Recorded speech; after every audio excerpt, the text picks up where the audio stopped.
प्रसिद्ध news portal घमासान.com द्वारा आयोजित महिला साहित्य समागम में निर्मला भुरारिया ने कहा, लघु कथा को लघु होना चाहिए। सबसे बड़ी बात यह है कि इसमें पंच आना चाहिए।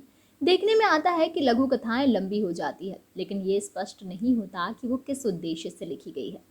उन्होंने कहा, लघु कथाओं में आज भी हमारे सामाजिक जीवन की विसंगतियों को व्यक्त किया जा रहा है और ये सबसे सशक्त माध्यम बन गया है। आज के सत्र में जो लघु कथाएं पढ़ी गई उनके बारे में चर्चा करते हुए निर्मला भुरारिया ने कहा कि लघु कथाएं वाकई बहुत ही अच्छी थी।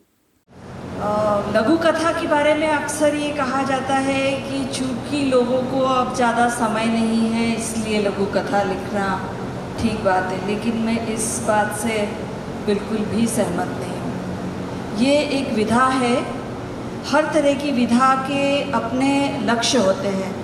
जैसे मान लीजिए आप कोई उपन्यास लिखना चाहते हैं, आप बड़ा कैनवस लेना चाहते हैं और वो सारी बातें रखना चाहते हैं तो आप उपन्यास लिखेंगे। आप कोई दृश्य चित्र अपने समाज का उपस्थित करना चाहते हैं तो आप कहानी लिखेंगे। और जैसे हम दुखी होते हैं तो आंसू टपक पड़ते हैं, हम खुश होते हैं तो हंसी आ जाती है, वैसे ही जब भाव विगलित होते हैं तो कविता अपने आप आ जाती है। इसलिए कविता भी ऐसी विधा नहीं है कि हर कोई लिख सकता है अच्छी तरह, कुछ लोग ही उसे कर पाते हैं।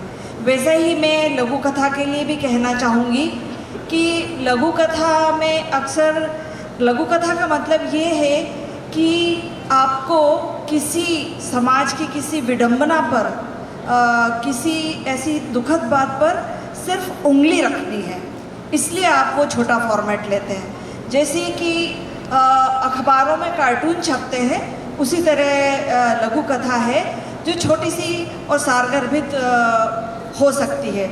लेकिन क्या होता है कि अपने संपादन वाले दौर में भी मैंने ये पाया कि मैंने स्वयं लघु कथा कभी नहीं लिखी है, लेकिन संपादित करते हुए यह पाया कि लघु कथा के साथ लोग यह गड़बड़ कर देते हैं कि आपको सिर्फ बात पे उंगली रखना है, लेकिन वो उसको बहुत एक्सप्लेन करते हैं। तो उससे क्या होता है कि उस बात का जो दंश है या उस बात का जो कहने का पंच है वो ख़त्म हो जाता है।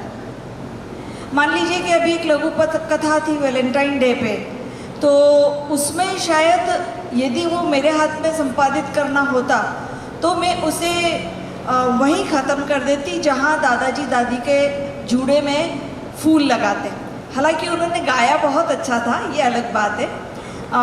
तो लघु कथा में पंच होना चाहिए। जैसे कि लघु कथा थी जबड़ा, वो एक परफेक्ट लघु कथा कैसी होना चाहिए उसका उदाहरण है।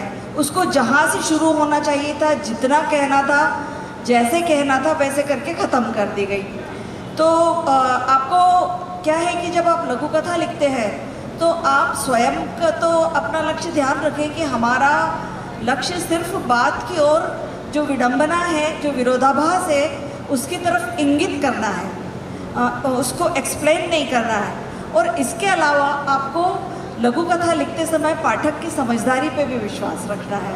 इसलिए आप ये ध्यान रखिए कि आप निबंध नहीं लिख रहे हैं, आप लघु कथा लिख रहे हैं और कंक्लूजन आपको नहीं करना है, कंक्लूजन पढ़ने वाले को करना है। तो पूरी वहाँ तक की बात नहीं करनी है, आपको पंच दे के ख़त्म कर देना है। Subscribe our channel and press the bell icon for more updates.